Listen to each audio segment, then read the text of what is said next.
Bueno, bendiciones en Cristo Jesús y en Santa María, siempre Virgen. Les habla Rodrigo Andrés Calvo, politólogo, biblista, apologeta, miembro del movimiento Juan 23 y de la comunidad apologética del Yunque. Arriba el Yunque. Bueno, como lo prometido es deuda, tenemos otra vez a nuestro invitado especial, al doctor Víctor Gamboa, eh, el cual es especialista en demonología. Bendiciones, doctor, ¿cómo estás? Gracias, mi querido Rodrigo. Es un placer estar nuevamente aquí en tu canal. El placer es mío y bueno, hoy vamos a seguir con otra interesante exposición sobre el tema de la demonología, el cual es un tema apasionante. Y bueno, ok, vamos a mirar, voy aquí a poner la presentación que me mandó el doctor. Vamos a ver, permítanme. La presentación, trin, ok, muy bien, por acá está. Partir. Listo. Bueno, doctor, entonces el tema de hoy es Satanás y los querubines en el antiguo Israel. Así es, perfecto. Bueno, Bien, de sí, comenzar, dígame. quiero saludar un poquito al público, a Yurani, a Francisco Rojas, a Leticia Moreno, a Lucero Ortega, a Marco Lembara, a Jacqueline Santoyo, a Leonardo Hernández. Dios los bendiga. Gracias por estar en sintonía. Qué pena que le interrumpí, Doc. Ahora sí, adelante. No, no, que va, al contrario, es un placer saludar a los hermanos que nos están viendo y escuchando en este momento. Un saludo también para todos ellos. Bien, eh, vamos a abordar este tema que forma parte de la entrega que nos ofrece nuestro querido biblista y apologista Rodrigo Andrés Calvo sobre demonología. Entonces, este tema, el de hoy, es aún mucho más explícito. En el primero abarcamos una especie de demonología como especie de introducción, algo más general, ¿verdad? Hoy vamos a Ujú. enfocarnos en un tema un poco ya más específico, ¿sí? Entonces vamos a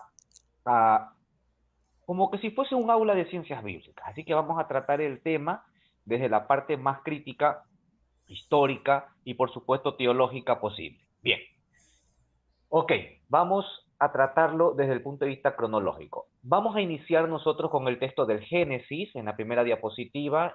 Vamos a utilizar el Génesis capítulo 1, versículo del 1 al 2. Todos conocemos este texto bíblico, ¿verdad? En el principio creó Dios el cielo y la tierra era caos y confusión, oscuridad que había en los abismos y un viento de Dios o el Espíritu de Dios, dependiendo de las traducciones, ¿verdad? Viento, hálito, espíritu, etcétera, aleteaba por encima de las aguas. Ok, a primera vista nos damos cuenta que cuando el texto del Génesis habla sobre la creación, inmediatamente habla de las cosas, elementos celestes, habla sobre el cielo, la tierra, el sol, los animales e incluso sobre el hombre. Pero no existe un texto bíblico donde Dios hable acerca de la creación de los ángeles. Por consiguiente, se entiende o se supone que la creación de estos seres espirituales fue mucho antes que la creación de todo este sistema, tanto de lo que es el cosmos, el universo, y por supuesto del hombre como tal. Por eso puse este texto en referencia, porque no existe un texto donde diga, y Dios creó a los ángeles. No existe en el texto bíblico. ¿Ok? Entonces, en este texto tenemos un elemento en el cual nosotros vamos a empezar. En el siguiente texto, ¿sí? Dice Dios, hagamos al ser humano a nuestra imagen y semejanza. Génesis 1, capítulo 1, versículo del 1 al 2. ¿Sí? Este es para complementar el anterior. No hay creación de los ángeles. Se entiende que están creados. En algún momento podemos abordar estos dos textos bíblicos, porque de estos dos textos bíblicos se pueden obtener mucha enseñanza desde el punto de vista de las ciencias bíblicas, desde el punto de vista cronológico. ¿Sí? Siempre nos hemos preguntado, ¿qué significa hagamos al hombre nuestra imagen y semejanza? Tenemos dos significados, pero en cualquier momento podemos tratar este tema que no corresponde ahorita. Entonces, aquí viene ya nuestra conversación en sí. Génesis capítulo 3, versículo 24. En esta diapositiva, dice así. Tras expulsar al hombre, puso delante del jardín del Edén querubines y la llama de espada vibrante para guardar el camino de la vida. Bien, eh, Dios expulsa al hombre y a la mujer por haber incumplido un mandato. No os acercáis al árbol de la ciencia del bien y del mal. Eva cae en la desobediencia, su esposo Adán también cae por instigación de la serpiente. Es un relato muy conocido. Y para esto Dios pone dos querubines. Aquí el texto no dice dos querubines, dice querubines, pero entendamos y ya nos vamos a dar cuenta que cuando se habla de querubines siempre están en dos. Siempre hay dos, nunca hay uno solo. Estos dos querubines tienen la función de estar en la puerta del Edén e impedir que Adán y Eva ingresen nuevamente al Edén, puesto que son expulsados. ¿Ok? Este Edén tenemos que nosotros hacer un paralelismo. Los antiguos reyes de Israel, como por ejemplo David y luego su hijo Salomón, solían tener grandes palacios y solamente los reyes se podían dar el gusto de tener un jardín. Ahora todo el mundo tiene un jardín en su casa, cualquiera puede tenerlo. Pero en esa época, tener un jardín y que en ese jardín estén animalitos, eso era algo excepcional y solamente para los reyes. ¿Por qué? Porque tenía un símbolo muy importante. ¿Cuál era? De que el rey era amo y soberano de toda la naturaleza. No solo del templo, no solo de la fe del pueblo, sino incluso también de la naturaleza. Poder que se lo daba directamente Dios. Entonces, aquí hay un paralelismo y podemos entender por qué se ponen querubines en el jardín. Esta expresión que nosotros estamos escuchando, poner querubines en el jardín, ya la vamos a analizar adelante, pero quiero que entendamos esta parte. Ahora, si yo a ustedes les digo en este momento, mis queridos estudiantes de ciencias bíblicas, yo a ustedes les digo, cierren los ojitos e imaginémonos el jardín del Edén, ¿verdad? Aunque es un poco fácil, tenemos una imagen aquí, pero ciertamente no se ven los querubines, se ve a Satanás, la serpiente, ¿verdad? Pero imagínense ustedes dos querubines en todo el jardín del Edén impidiendo que entre Adán y Eva. Yo estoy seguro que si ustedes se hacen ese imaginativo en su cabecita, van a hacer el mismo que hago yo en este momento. ¿Cuál es? Dos seres humanos con alas, hermosos, bellos, ¿verdad? Con una figura majestática, ¿verdad? Es elevándose en el aire. Esa es la imagen que nosotros tenemos, ¿sí? Pero hoy, en esta hermosa conferencia, yo les voy a enseñar verdaderamente cómo eran los querubines en el imaginativo de la fe Israel. Cómo pensaban los agiógrafos en ese tiempo, cuando están escribiéndose este texto bíblico, cómo eran los querubines.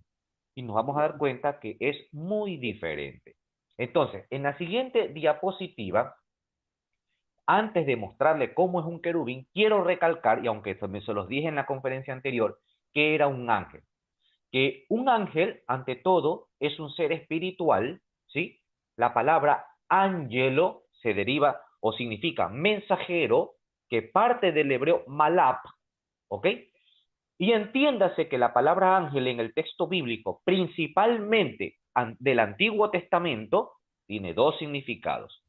O corresponde al ser angélico como tal, es decir, a estos espíritus que Dios creó para que le sirvan de adoración y de mensajeros, o también el término equivale a un ser humano común y corriente, mortal, pero que cumple la función de ser un mensajero. Un ejemplo de ello son los profetas. Entonces, dependiendo el contexto, ya sea que se hable de un ser espiritual o de un ser humano, el texto de ángel, el término de ángel, perdón, hay que analizarlo en ese contexto. Ok. Vamos a avanzar, mi querido Rodri, otra diapositiva más, porque esta ya la mencionamos en la charla anterior. Quiero avanzar en la siguiente. Mire, en esa me voy a quedar. Yo les decía a ustedes, hagamos este ejercicio, cerramos los ojos y nosotros nos vamos a imaginar cómo es un querubín. ¿Cómo es un querubín? Cuando abrimos los ojos, yo estoy seguro que ustedes también pensaron exactamente en estas imágenes. De hecho, la imagen que ustedes tienen del lado derecho, donde ustedes pueden darse cuenta a Lucifer, ¿verdad? La imagen de blanco y negro, todo imponente, con dos hermosas alas, con un rostro hermoso, ¿verdad? Semidesnudo, Esa es la iconografía tradicional, tanto así que incluso en España hay un monumento para Lucifer, ¿sí? Que tiene básicamente esta misma característica. El monumento es del ángel caído, ¿ok? En la otra imagen que está del lado izquierdo, vemos a también dos ángeles, ¿sí? Esta es la iconografía también tradicional, son dos niños, ¿sí? Desnudos con alitas, ¿ok?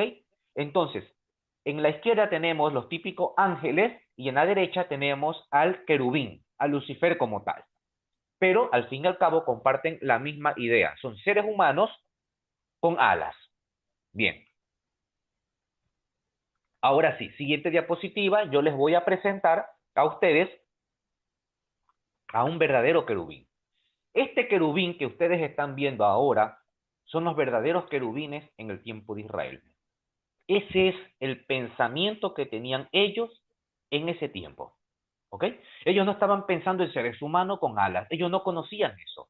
Para un israelita pensar que un ser humano tiene alas era algo inconcebible. Esto sí que pensaban ellos. Y miren ustedes, estos dos monstruos de piedra son inmensos, están en número de dos, recuerden ustedes lo que yo les decía.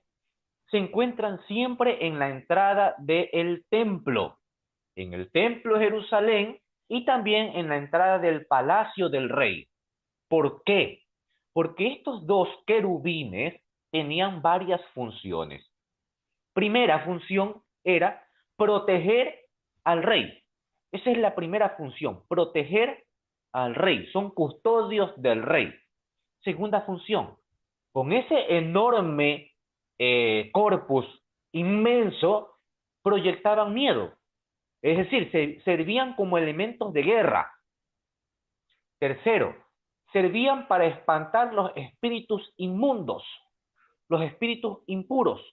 Diríamos nosotros hoy en día, demonios. Servían para espantar a estos espíritus. ¿Ok? Y además, estos querubines, al estar custodiando al rey, al mismo tiempo significaba que ellos custodiaban al mismísimo Dios. ¿Por qué? Porque estos chicos son los querubines que van a custodiar el arca de la alianza. Así que ya nos vamos nosotros a borrar desde hoy de la mente que el arca de la alianza tenía encima dos seres humanos con alas encima.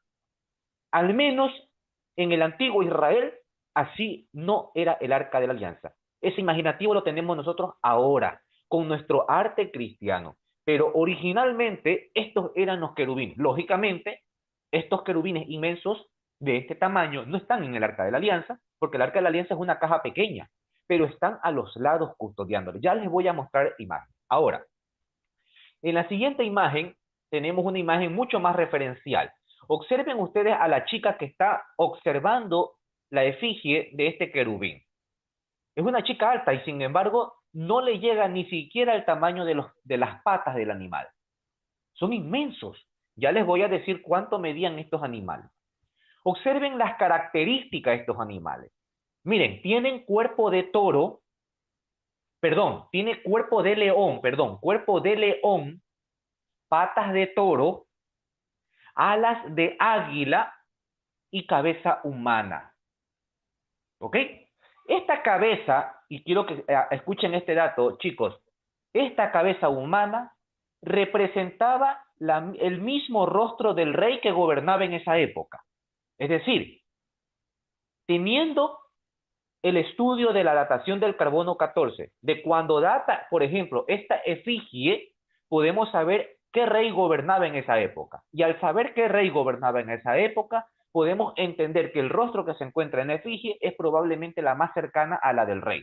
Si el rey cambia en cuanto al tiempo, lógicamente el rostro del querubín va a cambiar también.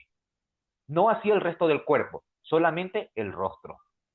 ¿Por qué el cuerpo de un león? Ya les voy a decir por qué. Antes de eso, en la siguiente imagen, observen ustedes, en la siguiente imagen, ¿sí? Esta imagen corresponde al momento en que fueron desenterrados estos animales, por así decirlo, ¿sí? Son inmensos, como ustedes se pueden dar cuenta. Hay más imágenes en los libros e incluso en la internet, no puedo traer muchas, pero lo que yo quiero que se grabe en la cabeza, ustedes chicos, es que Estos eran los querubines del antiguo Israel. Estos. No eran seres humanos como tal. ¿Bien? Miren, estos querubines, estos querubines que ustedes ven en las imágenes, es un ser híbrido, porque es un ser humano con un animal. ¿Sí? Ahora, los querubines no son únicos o exclusivos de la fe de Israel. Dicho de otro modo, no es que por primera vez en la fe de Israel aparecen los querubines. No. Decíamos en la conferencia anterior que cuando el pueblo de Israel era sometido a exilio, ellos acaparaban las distintas culturas de las cuales estaban sometidas. Entonces, de la cultura babilónica, ellos adaptan la enseñanza de los querubines. En el mundo asirio-babilónico, estos tenían el nombre de Lamasú o Shedú en acadio. De esta lengua es que se deriva la palabra carbú, palabra hebrea, ¿verdad? Que se deriva querubín. Es decir, querubín se deriva de carbú y carbú viene de Lamasú o Shedú de la lengua acadia. ¿Ok? Entonces vemos nosotros como hay una transición cultural, religiosa y filológica de la palabra Lamasú hasta llegar a querubín. Pero la palabra hebrea, es decir, el núcleo de la palabra hebrea es la palabra carbú, de donde viene querubín. Ahora, decíamos que estos enormes querubines tienen poderes apotropaicos. ¿Qué quiere decir poderes apotropaicos? Que estos querubines tienen el poder de proteger. Eso es un poder apotropaico. ¿Proteger a quién? A los sumos sacerdotes que custodiaban el arca de la alianza en el templo y también al rey. ¿Ok? Entonces, estos les voy a dar el significado. En la siguiente diapositiva tenemos nosotros el significado de la estructura de estos animales. Recuerdan ustedes, ¿verdad?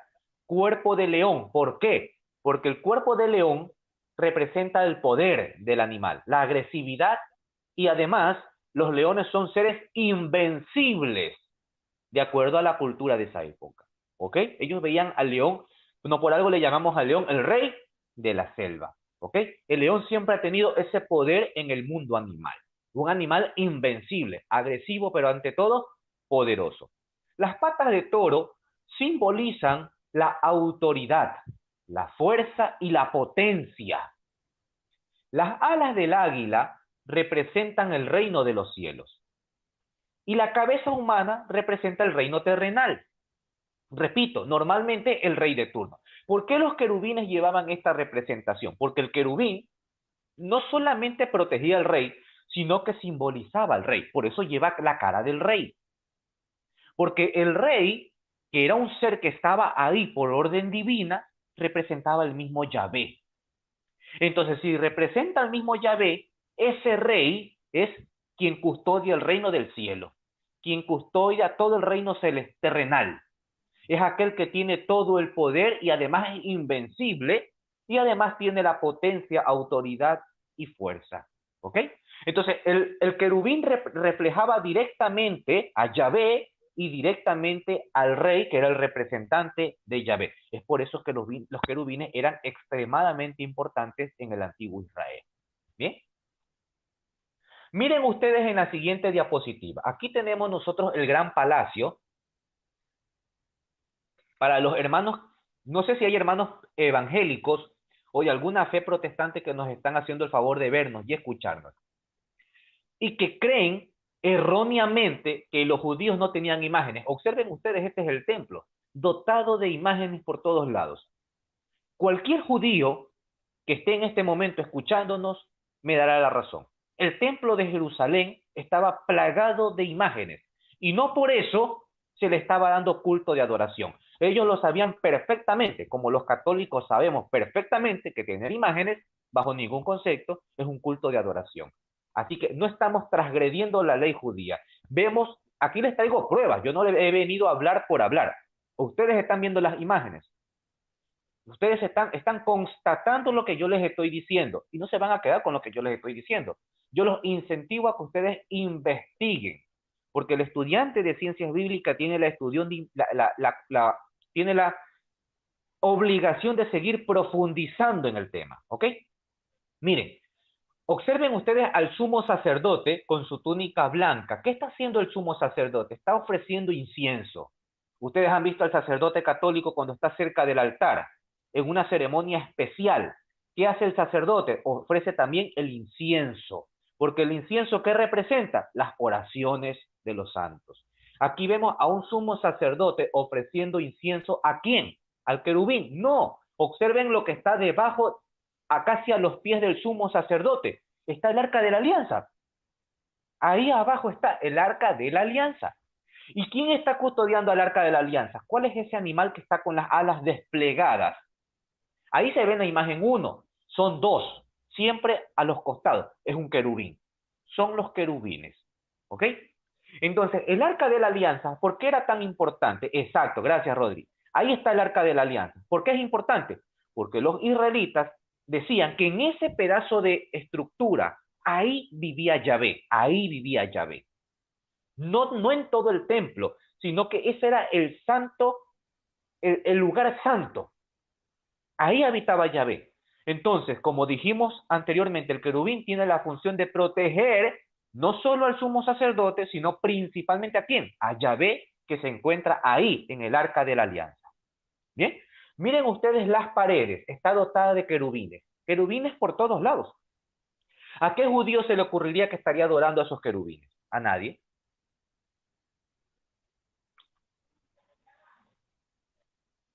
Miren en la siguiente imagen, este es el típico arca de la alianza que nosotros tenemos en nuestro imaginativo, ¿ok?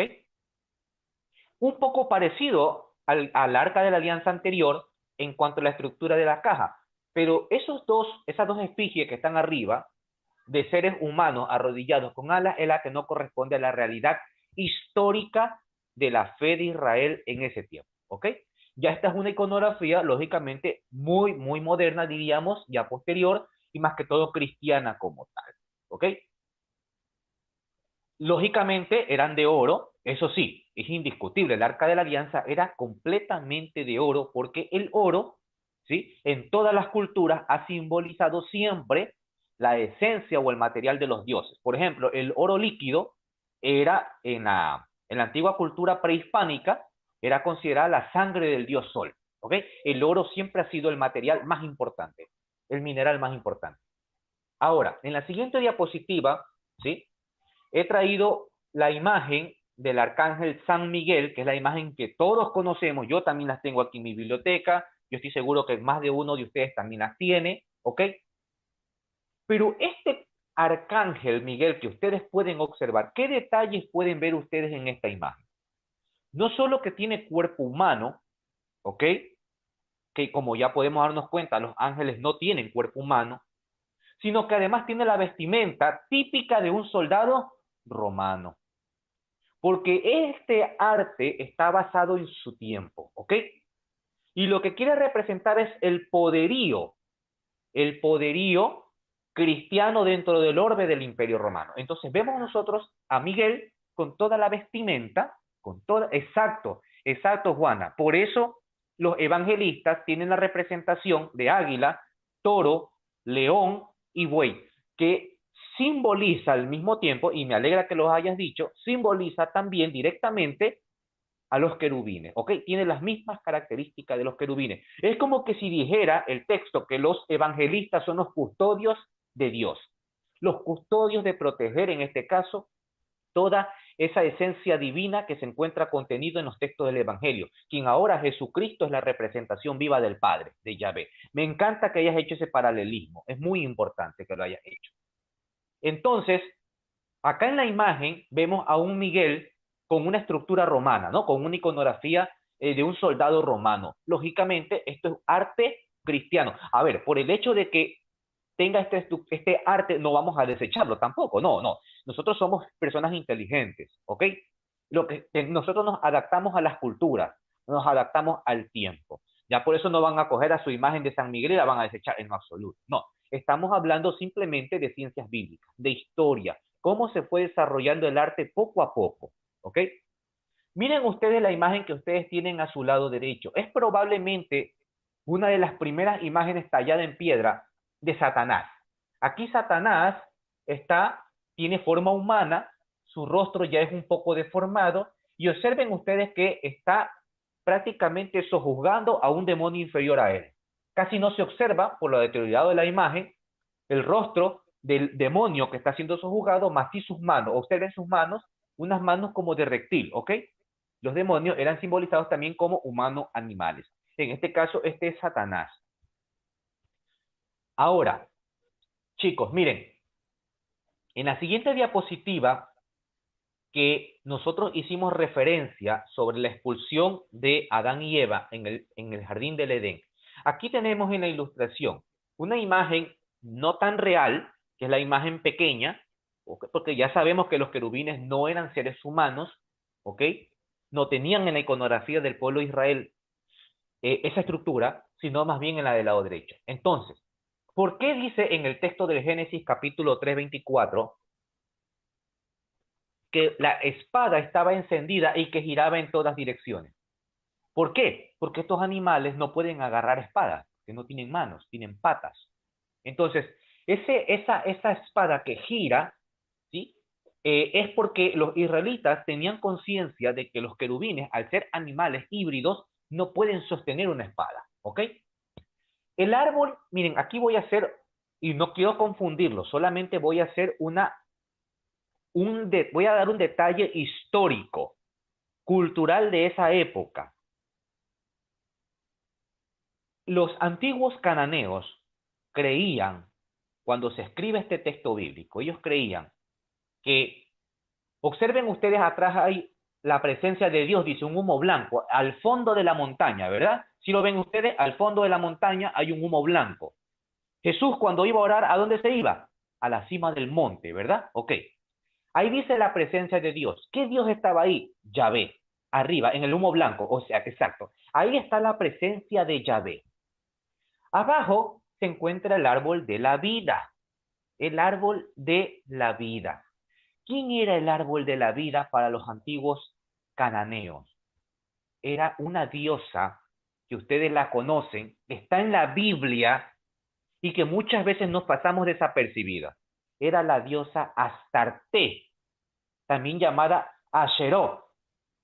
Esta diosa era tan importante porque esta diosa era la única capaz de poder quitarle adeptos a Yahvé.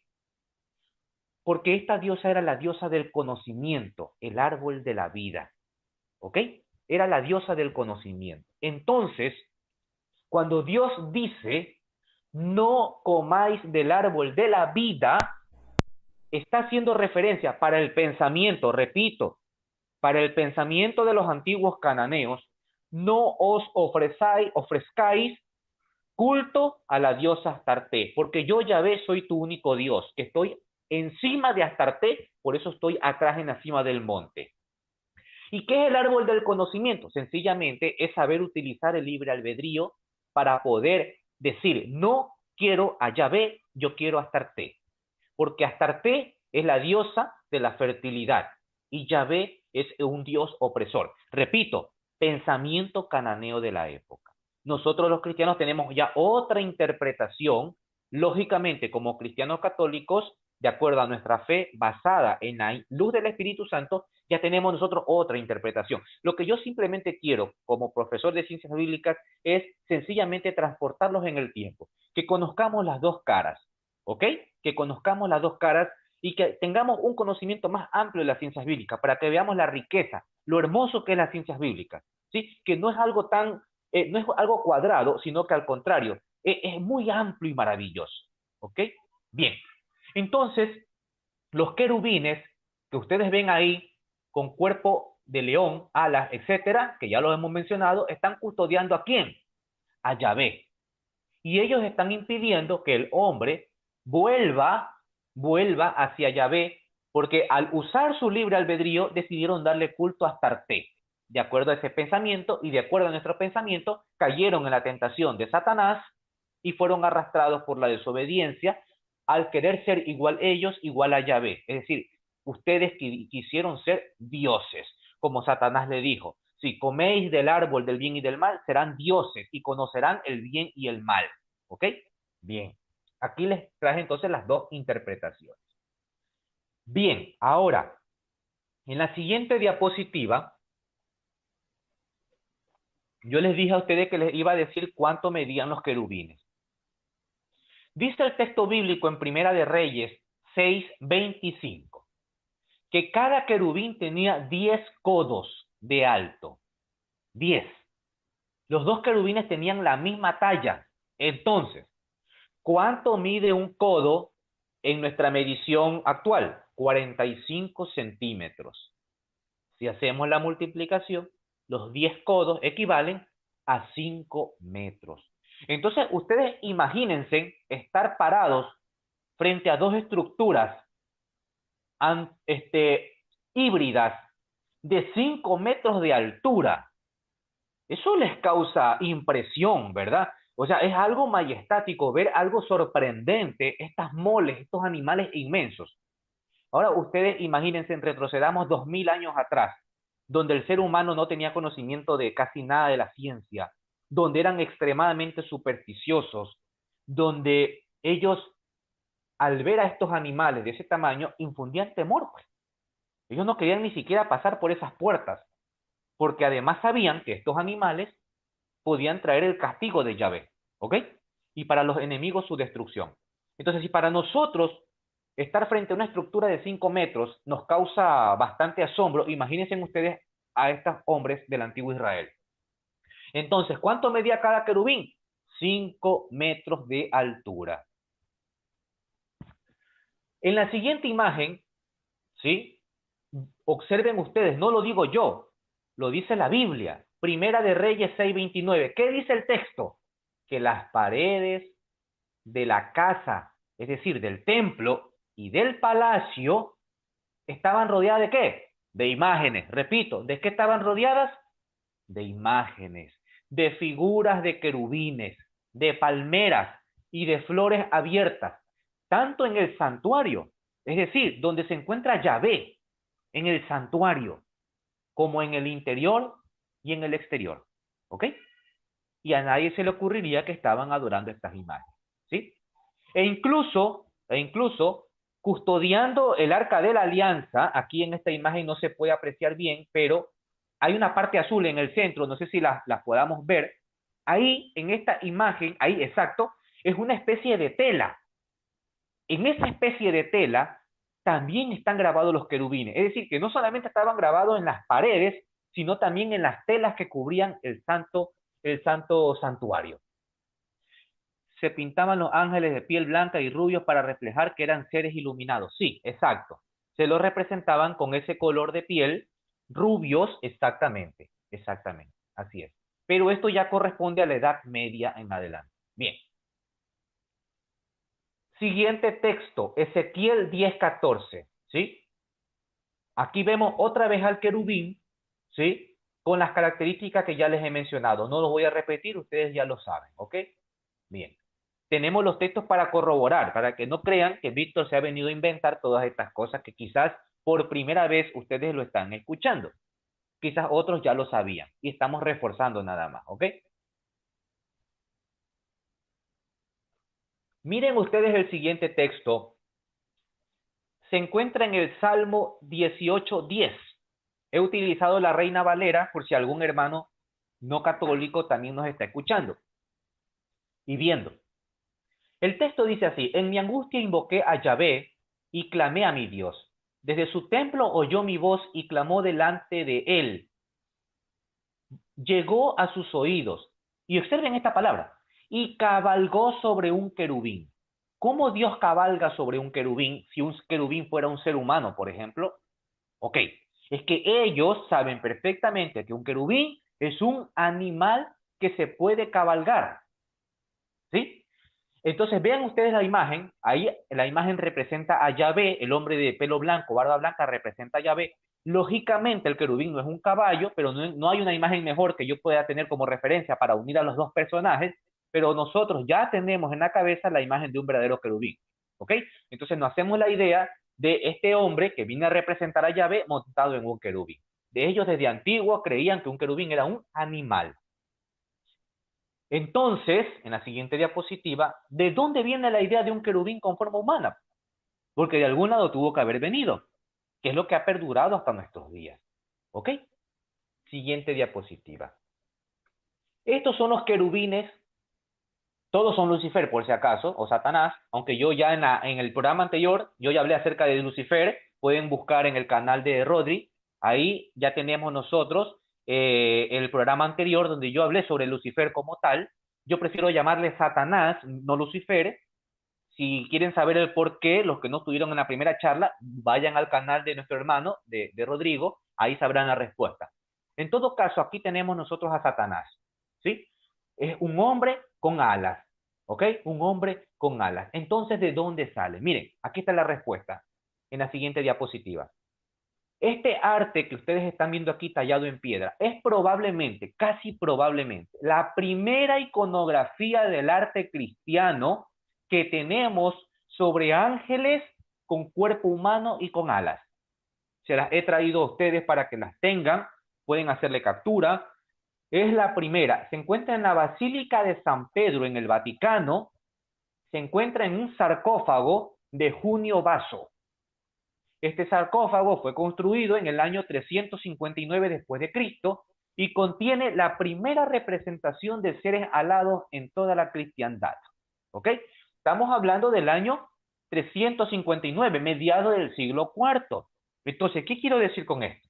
Que en tiempos de Jesús, en tiempos de los padres de la iglesia, e incluso en la iglesia naciente, siglo I, siglo II, siglo III, ¿sí? Todavía no había en el imaginativo, ni judío, ni cristiano, la idea de un ángel y un querubín con forma humana. No existía eso. ¿Ok?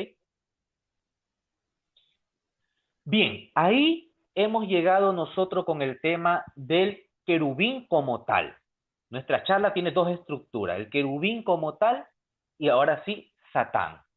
Como este tema yo lo abordé en la charla anterior a breve rasgo, un poco rápido, aquí también lo voy a hacer para complementarlo. Bien, miren chicos, en la parte superior, si ustedes ven en el cuadrito de amarillo, ustedes están viendo una palabra con caracteres hebreos, ¿verdad? Recuerden ustedes que el hebreo no tiene vocales, solo consonantes, exacto.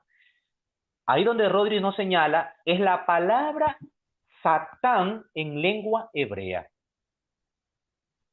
Miren que digo Shatam. exacto. No estoy diciendo Satanás, estoy diciendo Satán. ¿Ok? El significado de esta palabra, ustedes la pueden observar ahí. Inferir, oponerse, adversario, obstaculizar, abortar, etcétera, etcétera. ¿Ok? No, no todo acto de interferir o de interponer será algo malo. Pongo un ejemplo. Si yo conozco a una persona que está ebria y va a manejar, a conducir su carro, y yo le quito las llaves, me pongo de obstáculo para que él no maneje, porque yo sé que si va a manejar se va a matar, se va a estrellar y se va a matar. Yo me pongo en la puerta, no dejo que salga, le quito las llaves de su carro, estoy obstaculizando, estoy interponiendo, pero no por eso estoy haciendo algo malo. Al contrario, estoy haciendo algo bueno. Entonces, en ese sentido, quiero que ustedes me entiendan que en el Antiguo Testamento, en la lengua, en la Biblia hebrea, la palabra Satán no tiene como connotación, al menos hasta los libros que se escriben antes de los libros de las crónicas, una connotación malvada, satánica, maligna. No, simplemente significa interponerse. Y en ese sentido, este acto de interponerse lo hacían todos los ángeles que Dios había creado. Un ángel se podía interponer ante una acción sin que éste sea el diablo. Sencillamente ese ángel estaba actuando como un Satán. Entonces, sigamos la siguiente diapositiva. Aquí les puse yo la imagen, observen. ¿Sí? Acuerden ustedes que el hebreo se escribe de derecha a izquierda, ¿ok? Por eso ustedes ven la S, exacto, empezando desde la derecha, ¿ok? Bien. Observen que en la siguiente diapositiva no la saltamos, Rodri, ¿sí? No quiero confundirlo con mucha etimología. En la siguiente, exacto. En la siguiente es ahí. Entonces, como yo a ustedes les decía que el Satán o ser un Satán podía ser un ángel bueno que actúa como obstaculizador. Entonces yo les traje el texto bíblico. Miren ustedes aquí el texto. Los tengo incluso en caracteres hebreos. ¿Sí? Abajo Rodri señala el hebreo. En rojo, el carácter rojo es la misma palabra que Rodri les enseñó anteriormente a ustedes. Los mismos caracteres hebreos. Ahí está la palabra Satán. El hebreo está abajo, el español está arriba. Es lo mismo, ¿ok? Entonces dice el texto que un ángel de Yahvé se pone para interferir. El texto hebreo, como ustedes leen español, ustedes ven la palabra Satán. Pero si ustedes leyeran el hebreo, van a ver la palabra roja que dice, perdón, no los voy a confundir. Como ustedes leen español, ustedes ven la palabra interferir. Alguna versión puede poner oponerse, puede poner obstaculizar, lo que sea. Pero si ustedes lo leen en hebreo, van a ver la palabra Satán. Entonces, este ángel no es el diablo, es un ángel bueno, pero que está actuando como un Satán para impedir que Balaán maldiga al pueblo de Israel. ¿Ok? Bien, yo creo que está claro, ¿verdad? Otro texto bíblico está en el siguiente, les traje otra vez la misma palabra en caracteres hebreos, ¿sí? Números 22:32. Asimismo, un ángel de Yahvé, ¿sí? Se pone como obstáculo. Miren, ustedes van a ver la palabra español obstáculo, pero en hebreo ustedes ven la palabra Satán que está en rojo abajo, ¿ok? Y no por eso es el diablo, no es el diablo aún. En este texto, en esta cultura, en este tiempo. ¿Por qué? Porque cuando se escribe el Pentateuco, Génesis, Éxodo, Levítico, Números y Deuteronomio, todavía la creencia del demonio no entraba en la fe de Israel. Todavía no entraba en la fe de Israel. ¿Ok? Por eso yo les dije que ustedes van a encontrar la palabra Satán como espíritu maligno, ahora sí, como el diablo o espíritu maligno, a partir del libro de las Crónicas. Y esto data a partir ya más o menos del año 200 antes de Cristo, y ya les voy a mencionar más adelante. No sé si te quedó claro aún, todavía desconfías, ¿ok? Entonces vamos a analizar otro texto, ¿sí? Por si acaso haya quedado duda.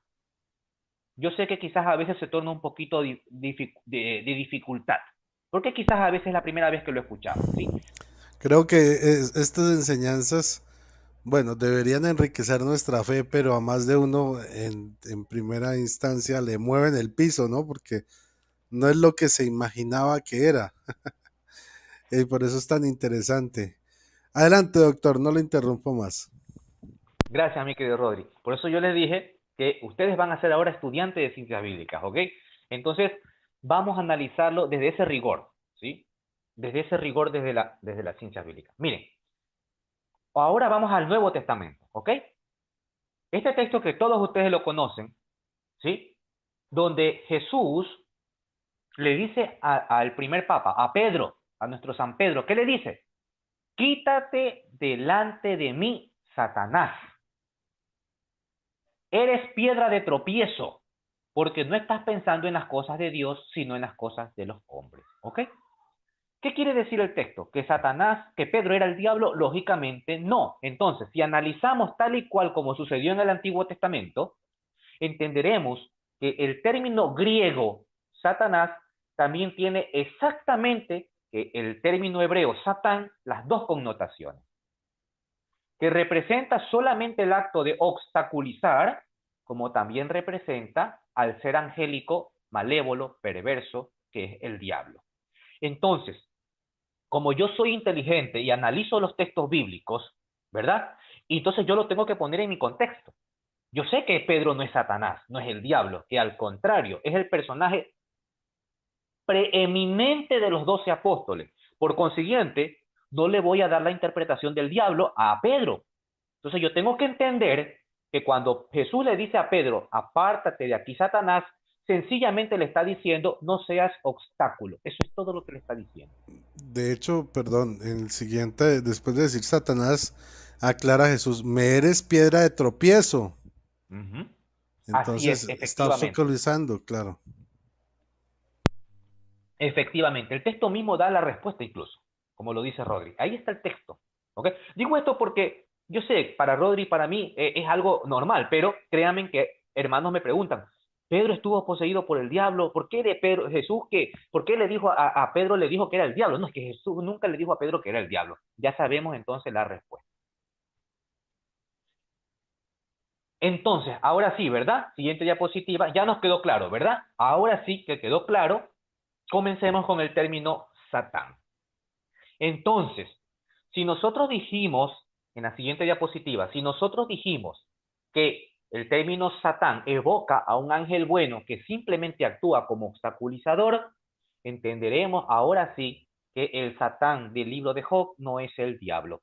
Yo sé que así nosotros tenemos esa idea, sí, yo lo sé, yo también, pero a tenor del contexto histórico de la época, el agiógrafo del libro de Job, que no sabemos quién escribió, lo único que sabemos es que probablemente fue el primer libro escrito del Antiguo Testamento, que es el más antiguo, probablemente, que es un libro cuyo género literario es poético, sapiencial y narrativo, es que toda esta historia que se narra aquí, y con esto no voy a entrar en detalle si es histórico o no es histórico, eso ya quedará para otra charla o ustedes mismos lo investigarán. Lo que les quiero decir es que este personaje que se llama Satán y que es prueba, que es piedra de obstáculo para Job, que le manda todo tipo de calamidades, de dolores, que le quita la esposa, los hijos, que le manda huracanes, pestes, llagas y todas estas cosas, es un ángel bueno, pero que sencillamente está actuando como un Satán. Pero Víctor, ¿tú por qué dices eso? Si es un ángel que está haciendo todas estas cosas malas, ¿cómo puede ser un ángel bueno? Pero si es el diablo, por una sencilla razón, ya lo dijimos, todavía no existía en la fe de Israel la creencia del demonio o del diablo cuando se escribe el libro de Job. Eso vendrá después. Es por eso que nosotros los cristianos, como sí creemos, ya, a nosotros sí ya nos vino la idea del demonio, a nosotros sí ya se nos reveló la existencia real del demonio, entonces nosotros sí vamos a ver en este personaje a Satanás. Pero los antiguos israelitas no tenían esa idea, no se les había revelado, ¿ok? La existencia del demonio todavía. Bien, aquí les traje un dato histórico nada más. Se sabe o se entiende que quizás el libro de Job fue escrito en torno al reino de Judá, es decir, en el siglo sexto, más o menos antes de Cristo. Siglo sexto, ¿ok? ¿Por qué? Porque recuerden ustedes que la creencia de los demonios en la fe de Israel entra en el siglo tercero. Es decir, que Job se escribe 300 años aproximadamente antes de que por primera vez los israelitas empiecen a creer en la existencia de espíritus malignos. Forman parte de los Ketubín. ¿Qué son los Ketubín? Hay tres, el Antiguo Testamento o el Tanat está dividido en tres partes, ¿verdad? La Torá, ¿verdad? Que son los libros de la ley, le llamamos la ley. Los Neviín, ¿verdad? Que son los libros proféticos. Y los Ketubín, que corresponde a todo el corpus de los libros sapienciales. Bien, proverbios. Bueno, para nosotros también entra la sabiduría, que es el texto deuterocanónico, etc. ¿Ok? Bien. En la siguiente diapositiva, bueno, esta es irrelevante, solamente les quería mostrar dónde quedaba la ciudad de Edom o Idumea, que es más o menos de donde se dice que probablemente surgió el autor del libro de Job. Una cosita, en Idumea, si se acuerdan ustedes qué personaje bíblico del Nuevo Testamento es Idumeo y que por eso no lo querían mucho los israelíes, los judíos, perdón. No sé si alguien se acuerdan ustedes de Herodes el Grande. Herodes, el gran rey, era Idumeo. Él no era, y miren, me escuchan lo que les voy a decir. Herodes el Grande era un idumeo, no era un judío. Abrazó la fe judía. Por eso los judíos lo querían. ¿Qué era un idumeo? Era como más o menos hoy día decir un musulmán, más o menos, ¿sí? Para que tengan una idea. Pero lo dicho de esto es que, miren, existía una tradición muy arraigada en el siglo 3, 4, 3, 2 antes de Cristo, e incluso en el siglo 1 después de Cristo, de que el Mesías, iba a venir cuando quien gobernara el pueblo de Israel sea un extranjero y no un judío. Sorpresa, vamos, no es casualidad, lógicamente, es providencia, ¿no? Entonces resulta que cuando el Señor nace, cuando Jesús nace, ¿quién gobierna? Un idumeo, Herodes el Grande, en torno, él muere en el año 4 antes de Cristo, por consiguiente Jesús nace mínimo en el año 4 antes de Cristo. Entonces cuando Jesús nace se cumple esta profecía que ellos ya la conocían, nosotros no la conocíamos. Es más, yo estoy seguro que algunos de los hermanos recién se enteran esto, que ellos sabían que el Mesías tenía que nacer cuando un rey que gobierne el pueblo de Israel sea un extranjero, y se cumplió. Ahí está, Herodes el Grande. A Herodes lo querían mucho porque hizo grandes obras, construyó acueductos, reconstruyó el templo de Jerusalén, construyó carreteras, termales, ciudades, etcétera, etcétera. Pero era un rey sanguinario. ¿Se acuerdan ustedes, Rodri, por qué a un hijo de Herodes, a Herodes Antipas, Jesús le llama zorra? Ve y dile a esa zorra, le dice Jesús. Le dice a uno de sus discípulos para que se dirija donde Herodes Antipas. Por una sencilla razón, porque Herodes el Grande pudo haber sido todo, sanguinario, cruel, lo que sea, mató a sus 2 hijos, etcétera, etcétera, pero era un rey. O sea, él construyó, él verdaderamente era el rey de Israel. Nadie se lo quitaba ese título. Lo adoraban en el sentido bueno de la palabra, ustedes me entienden, porque era un rey a carta cabal. Pero Herodes Antipas, además de ser también heredado por su papá, sanguinario, cruel, además era tonto, estúpido. Entonces, Herodes el Grande era un gran león, como un león. Herodes Antipas era una zorra, un animal insignificante, un animal que no tenía valor. En ese sentido, Jesús compara a su hijo, Herodes Antipas, en zorra, y no a Herodes el Grande en gran león. ¿Sí? ¿Por qué digo esto? Porque el término dile a esa zorra en estos tiempos tiene una connotación diferente. ¿Okay? Y quizá cuando nos topamos con ese texto, nos choca la mente. ¿Cómo un hombre puede actuar como una zorra? O sea, como una mujer de dudosa reputación sexual y cosas por el estilo. ¿Ok? Por eso siempre digo, vámonos al contexto histórico. Es diferente. Bueno, volvamos al tema porque ya me aparté en el tema del Jesús de la historia. Ok, sigamos la siguiente, ya hablé esto prácticamente, ¿sí? Ok, miren ustedes este texto que está en Primera de Reyes 22:18. El texto es muy largo, pero esta historia que ustedes van a ver, ustedes la pueden leer en su casa, esta historia es una dinámica que se comparte casi igual con la dinámica de Job, casi igual, ¿sí? Este ángel, al igual que el ángel de Job, que es un Satán, tiene permitido hacer cosas entre comillas malas, ¿ok? Les pongo ahí, les parcho el texto para que ustedes lo revisen en sus casas, ¿sí? Es parecido al texto de Job. Vamos, no estoy diciendo que sea el mismo, es parecido. Tiene la temática de un ángel que hace el mal por orden de Dios, pero que no es el diablo. Porque el libro de Reyes se escribe antes que el libro de las Crónicas. Una pregunta, Doc. Sí, mi querido Rodrigo. El ángel que luchó contra Jacob, creo que fue contra Jacob, Correcto. hasta el amanecer también era un Shatam. Exacto, era un ángel bueno, un Satán. Exacto. No era el diablo, ni un ángel caído, ni un ángel malo. Así podemos entenderlo. Exacto. Ah, ok. Oh, Exacto. Ahí tiene ve, sentido, porque él estaba pidiendo la bendición, pues, ¿no? Ahí claro. tiene un sentido, ¿ok? Miren ustedes, bueno, no los voy a confundir, los biblistas podrán entenderlo más fácil en las tradiciones, pero no los voy a confundir porque quizá esto nos llevaría más tiempo. Algún día podemos hablar acerca de este tema, de cómo se Ujú. formó el Antiguo Testamento, etcétera. No los voy a confundir. Miren, aquí hay otro dato que me gustaría con ustedes agregar. Miren, si yo a ustedes les pregunto, estudiantes que me están escuchando, ¿quién era la serpiente que vemos nosotros en el Génesis? ¿Se acuerdan ustedes la primera diapositiva donde se veía al diablo con cola de serpiente en el árbol, ¿verdad? ¿Se acuerdan casi la segunda diapositiva que pusimos al inicio? Nosotros decimos fácilmente ese Satanás, ¿correcto? Bueno, sí, claro, lo es. ¿Por qué yo digo que Satanás es la serpiente del Antiguo Testamento? Porque así me lo revela Dios mediante el libro del Apocalipsis. El Apocalipsis dice clarito, la serpiente antigua es el gran dragón, el diablo o Satanás. Ok, pero yo soy cristiano. Esa es mi revelación que el Señor me ha dado mediante los escritores del Nuevo Testamento. Pero ¿qué pensaban los antiguos israelitas? que no tenían esta revelación de Dios por medio de Jesucristo, que no conocían al Mesías. ¿Qué tenían ellos? Esto es lo que tenían en mente. Miren ustedes las imágenes. Ustedes ven esa serpiente con ese gato que está del lado derecho, unos caracteres ahí que ustedes ven en piedra arriba.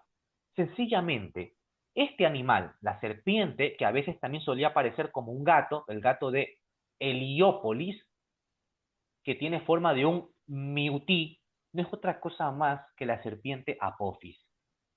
La serpiente Apophis es la gran enemiga del dios del sol, del dios Ra del pueblo de Egipto. ¿Se acuerdan ustedes que yo les dije, cuando el pueblo de Israel fue sometido a las culturas extranjeras, acaparaban también esas enseñanzas? Ok, así como cuando fueron sometidos a Babilonia, captaron la enseñanza de los querubines, asimismo cuando fueron a Egipto, captaron la enseñanza de la serpiente enemiga del gran Dios Todopoderoso. ¿Ok? Entonces, la serpiente que se refleja en el Génesis, en el pensamiento de los antiguos israelitas, no es el diablo, porque no lo conocían. Es esta serpiente, la serpiente egipcia. Que esta serpiente es astuta, tiene tres características en el mundo egipcio. Era astuta, simbolizaba la sabiduría y simbolizaba la vida y la fertilidad. Por eso era muy adorada. ¿Ok? Aquí vemos los caracteres abajito en lengua, en egipcio, ¿verdad? En caracteres bajos, diríamos, creo que son cuneiformes, me parece que eso, o egipcio, bueno, no recuerdo. Entonces, que quede claro, cuando se escribe el texto del Génesis, los cananeos israelitas están pensando en la serpiente Apophis, porque la revelación no les había llegado. Para nosotros que nos llega la revelación, esa serpiente es el diablo o Satanás. ¿Está claro? Ok. En el siguiente texto, ahí les traigo el texto del Apocalipsis, que es la revelación que nos llega a nosotros. Apocalipsis 12:7, lo que sencillamente nos va a decir es que esa serpiente era Satanás. Así de sencillo. Ahora sí, ahora sí. ¿Cuándo entra Satán como un ser real, perverso, malévolo, el diablo como tal? ¿Sí? A partir del siglo III antes de Cristo, año 200 más o menos, se escribe el libro de las Crónicas. ¿Ok? Entonces, es aquí, y por si acaso, si ustedes no me creen, y creen que yo he venido a engañarlos, yo sé que no van a creer eso, pero en esta Biblia, que es la Biblia que utilizamos los católicos que estudiamos Biblia, que es la Biblia de Jerusalén, cuando ustedes se vayan al libro de Job, si ustedes se van al libro de Job, capítulo 1, versículo 6, se los voy a mostrar porque a mí me gusta hablar siempre con pruebas, aunque ustedes, yo sé que ustedes lo van a revisar. A ver, aquí en el libro de Job, permítanme, regálenme un minutito. Aquí está. En el libro de Job, que tengo subrayado, recuerden ustedes que una de las riquezas de las Biblias católicas es que abajo en el pie de página hay una explicación de los textos. Ahí abajito dice clarito lo siguiente, en el versículo 1.6. Precedido del artículo, como en Zacarías 3, capítulo 3, versículo del 1 al 2, dice así. El término todavía no es un nombre propio. ¿Cuál término? Satán. Todavía no es un nombre propio. Miren lo que dice. Lo será solamente en Primera de Crónicas 21.1. ¿Qué quiero decir con esto? Es sencillo. El Satán que ustedes ven en Job todavía no es el diablo. Solamente lo va a ser a partir de Crónicas capítulo 1, versículo 21. Primera de Crónicas capítulo 21, versículo 1. Lo dice la Biblia de Jerusalén. Lo que pasa es que a veces nos saltamos estas palabritas que son tan importantes, nos las saltamos. Aquí está, ¿ok? Ustedes lo pueden revisar. Entonces, a partir de este momento, ya se empieza a creer en el diablo. Ya vino la invasión griega. Ya vino la creencia de los demonios, de los espíritus malignos. Ya está en el pueblo de Israel, ¿ok? Entonces, ¿quién escribe este texto? Se dice que probablemente fue Esdras, aunque es un autor desconocido. Y cuando llega la creencia de estos seres, el texto bíblico en el siguiente, mi querido Rodri, aquí está el texto, dice, se levantó Satán contra Israel, ¿ok? e incitó a David a hacer el censo del pueblo. ¿Ya? Aquí ya estamos viendo, tienen que ustedes leer el contexto para que lo entiendan, ¿sí? Lógicamente, si ustedes leen todas estas palabras, no van a entender bien. Lean el contexto y se van a dar cuenta que aquí ya estamos hablando ya de un espíritu maligno, ¿sí? Diríamos nosotros hoy en día el Satanás griego, ¿ok? Bien. En la siguiente diapositiva vemos nosotros, les he traído una imagen de la invasión griega, ¿sí? La invasión griega surge en torno al año 300 antes de Cristo. Y cuando los griegos invaden Israel, traen su cultura también, ¿ok? Entre esas que traen, obviamente, la creencia de los demonios. Pero los demonios eran espíritus divinos, eran divinos. Así entra la creencia del demonio en el pueblo de Israel. Pero como los israelitas sabían que solo existe un Dios, a pesar de que, y este es un tópico que tuvimos arraigado por mucho tiempo, de que el pueblo judío siempre fue monoteísta, monoteísta mentira, el pueblo judío siempre fue en un principio politeísta, enoteísta y luego monoteísta, ya muy pero muy tardíamente monoteísta, entonces entenderemos que cuando los israelitas aceptan la llegada del demonio, lo que no van a aceptar es que sean divinos, porque existe solo un Dios, y ese Dios es Yahvé. Yahvé. Entonces, ahí empieza todo esta trama que yo ya se las mencioné, no la voy a repetir aquí porque sería redundar en la charla anterior, sobre la caída de los demonios, cómo pasaron de ángeles a demonios, así que eso yo me lo voy a saltar. Aquí sigue todo este tipo de diapositivas sobre ese tema, yo me lo voy a saltar porque ese tema ya lo hablamos, ¿verdad? Sí, nosotros lo hemos hablado, ¿ok? Entonces, yo sé que la charla anterior no lo hice con diapositivas. No sé si quieres, Rodri, que lo diga a vuelo de pájaro o simplemente nos lo saltamos para los hermanos que no Digámoslo pudieron. para que no quede como el vacío. Ya, ok, bueno, vamos a hacerlo lo más rápido, pero eso sí, muy bien posible, ok. Entonces, como los israelitas sabían que el demonio existe, pero que no eran divinos, entonces ellos entendieron, en la siguiente diapositiva, Rodri, ellos entendieron entonces que estos eran entonces los ángeles, ¿ok? En la siguiente, Rodri. Ok. Ellos entendieron entonces que estos eran ángeles, ok. Entonces, ¿cómo pasaron de ángeles a demonios? Aquí les traje yo en la diapositiva la primera versión de la caída, ok. Y la he denominado el pecado de la sexualidad. Ahí está el texto, véanlo ustedes, corrobórenlos en sus casas. En resumidas cuentas, ¿qué dice el texto? Que los hombres, perdón, las mujeres tuvieron relaciones con los ángeles. Y producto de esta relación, lógicamente antinatural, nacieron esos gigantes que ustedes ven atrás. Si ven esos gigantes, son los hijos, son híbridos, mitad demonio, mejor dicho, mitad ángel, mitad ser humano, los llamados nefilín. ¿Ok? Entonces, la siguiente, como esta versión fue tan importante, inmediatamente apareció este libro, que ustedes lo ven como libro, e incluso en la History Channel hay cualquier cantidad de documentales sobre este tema, hay hasta conspiraciones de ufología y tantas cosas, pero Sí, este es el libro si lo has visto, ¿verdad? De sí, ufología, que claro. habla Dios de los extraterrestres y tantas cosas, pero bueno, eso queda para los ufólogos, no para los especialistas en ciencia bíblica.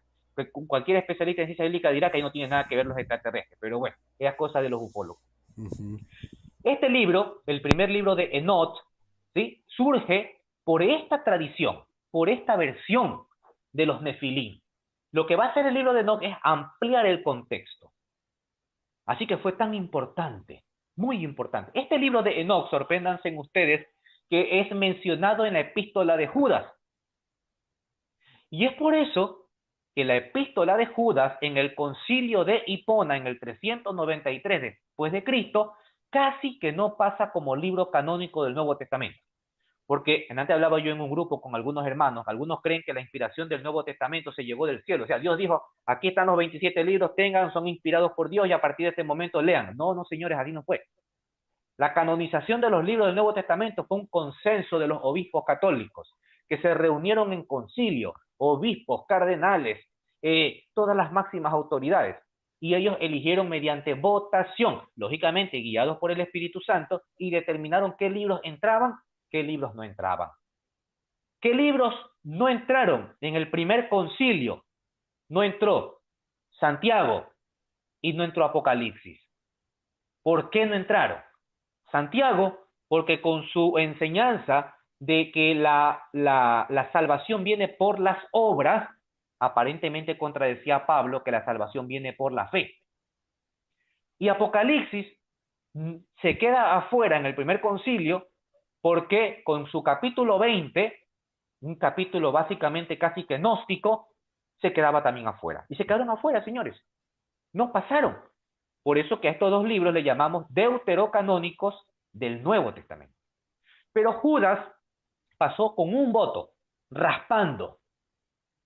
¿Y por qué pasó raspando? O mejor dicho, ¿por qué no se lo quería al libro de Judas como libro canónico? Porque citaba el libro de Enoch. Estaba citando un apócrifo que los del Antiguo Testamento no lo querían. Pero pasó. Hebreos pasó por una sencilla razón. Porque la gran mayoría llegó al consenso de que había sido escrito por Pablo. Había gente que decía, no fue escrito por Pablo. Hoy en día los eruditos bíblicos dicen que no fue escrito por Pablo. ¿Ok? Bien, pero ese es otro tema, no me voy a extender allá. Bien. A raíz de esto, también surgieron otros libros. Miren ustedes, en la siguiente diapositiva tenemos, por ejemplo, el libro de los jubileos, ¿sí? Tenemos también el Testamento de los 12 Patriarcas y el segundo libro de Baruch. Todos estos libros surgen como consecuencia de la tradición de la versión del pecado de la sexualidad. Todos estos libros, importantísimos, ¿ok? Bien, pero esta versión no obtuvo la aprobación de todo el Sanedrín. O sea, las grandes autoridades judías de la época no lo aceptaron por completo y buscaron otra interpretación. ¿Ok?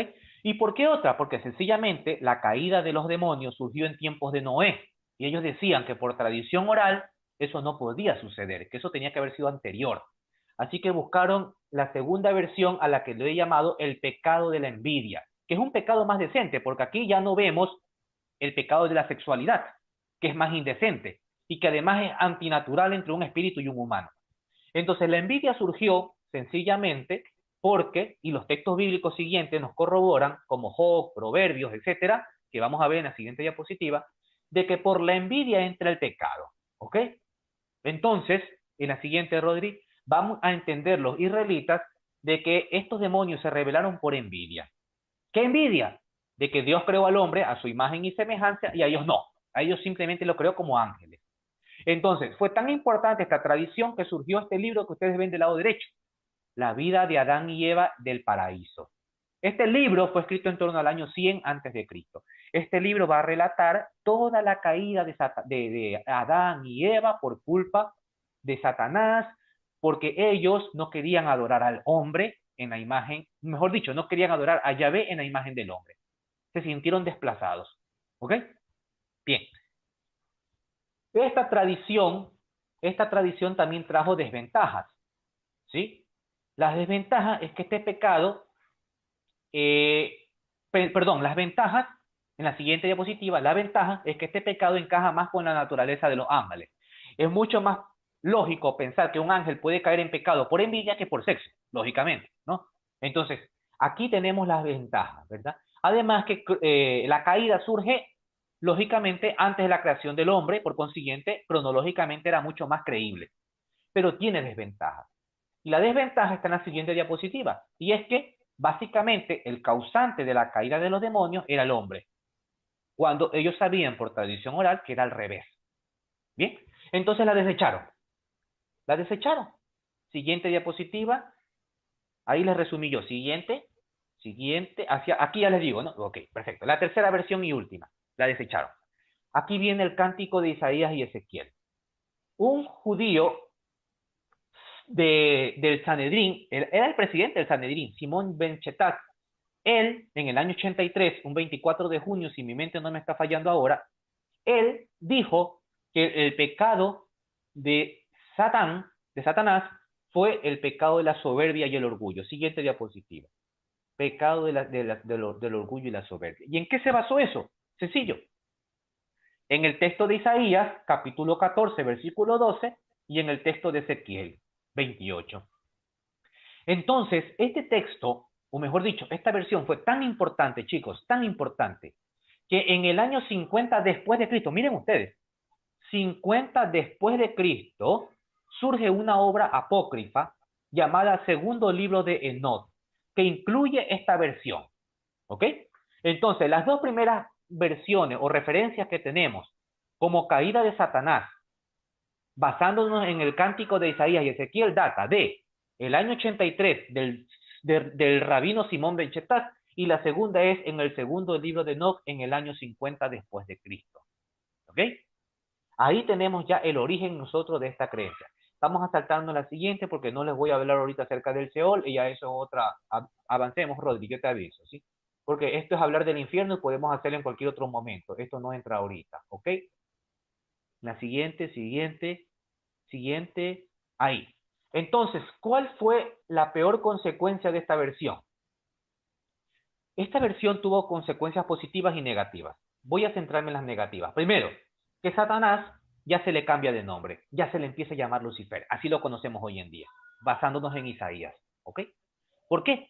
Porque a Satanás es, o mejor dicho, Lucifer es el lucero. Oh, lucero, hijo de la aurora, ¿cómo has caído de los cielos? Basándonos en Isaías. ¿Ok? Ahí está el nombre, por si acaso, si no me escucharon bien o no sabían cómo deletrearlo, Simón ben Chetach. ¿Ok? Ahí está el nombre del rabino que introdujo por primera vez esta creencia en el pueblo de Israel y que es la que hemos adoptado nosotros los católicos. ¿Ok?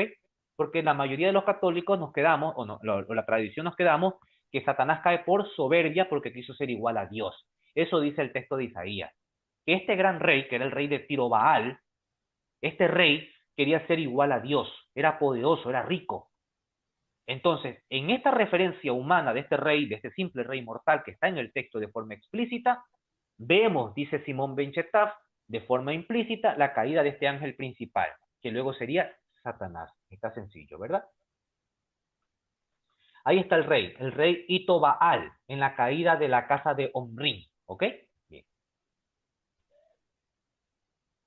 Siguiente, para no cansarlos ya. Ok. Miren ustedes este texto, estos tres textos que yo les he traído. Las tres veces que yo he encontrado, hay más, ¿sí? Ya sé que hay más.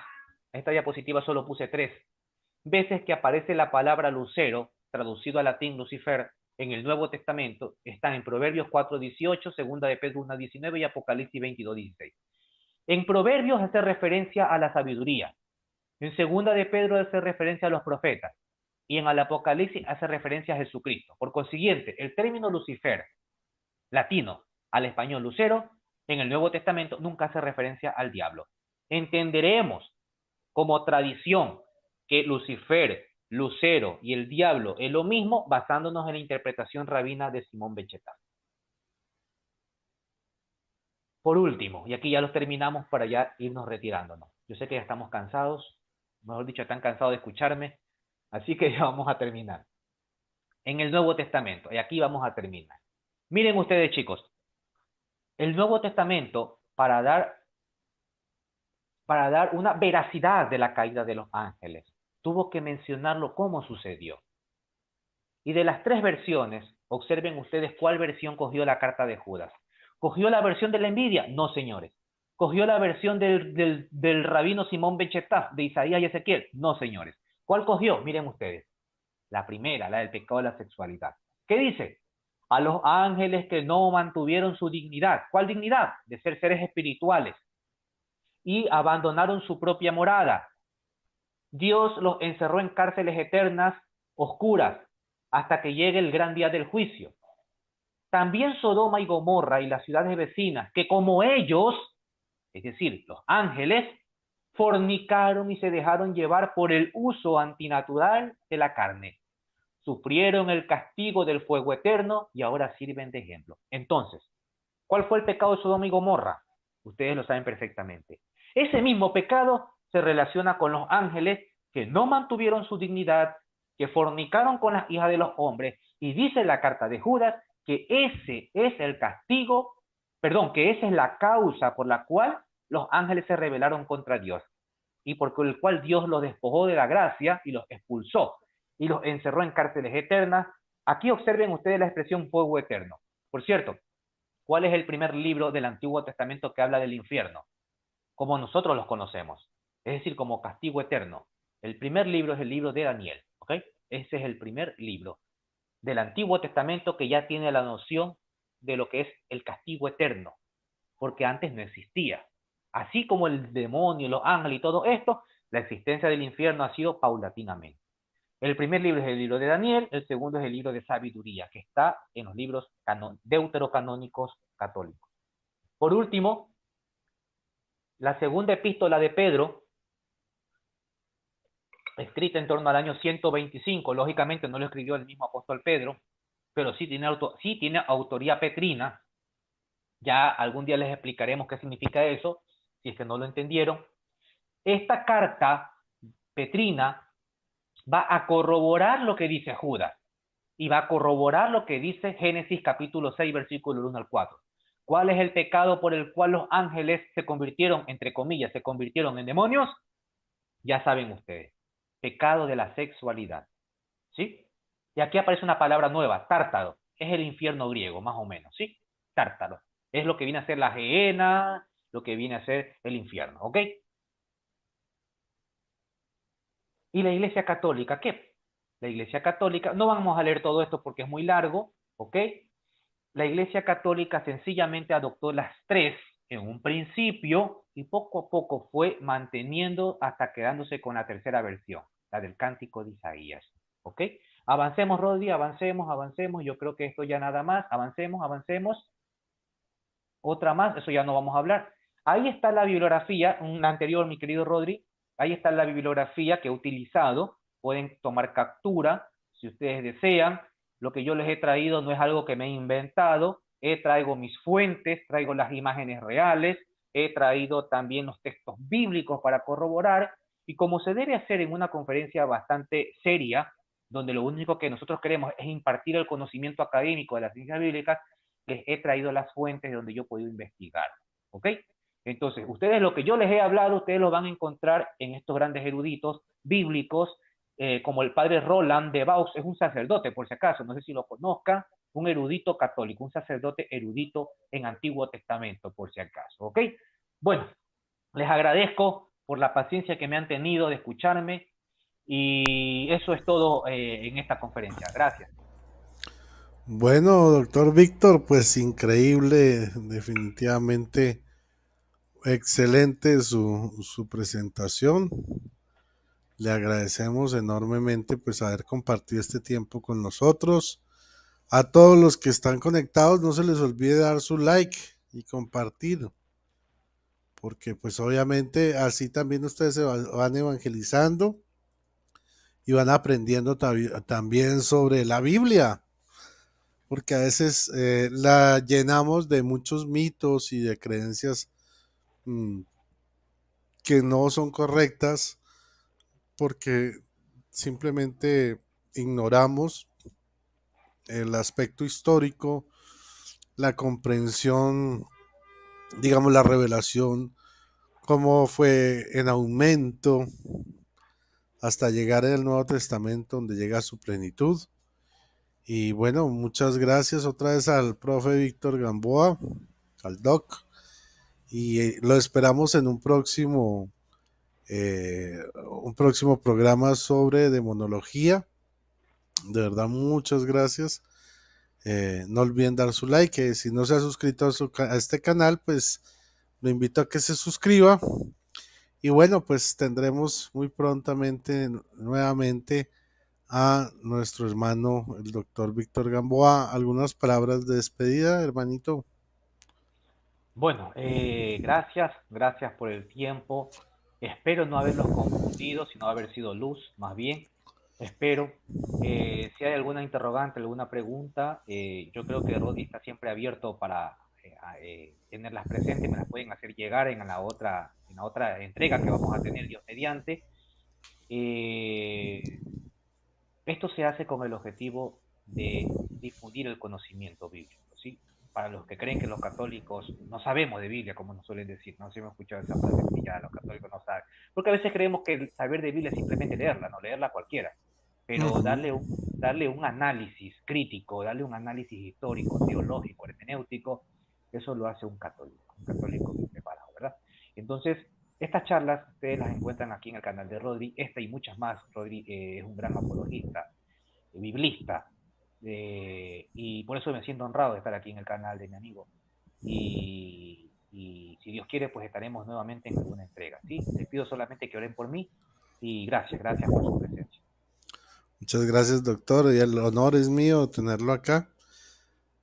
Alguien tan brillante como usted. Y bueno, ya saben, no se olviden sus oraciones por el doctor Víctor y por mí también. Y bueno, no siendo más, feliz noche para todos. Que el Señor les bendiga. María Totus Tus. Y Amén. que viva Cristo Rey. Viva. Hasta la vista, babies. Que viva.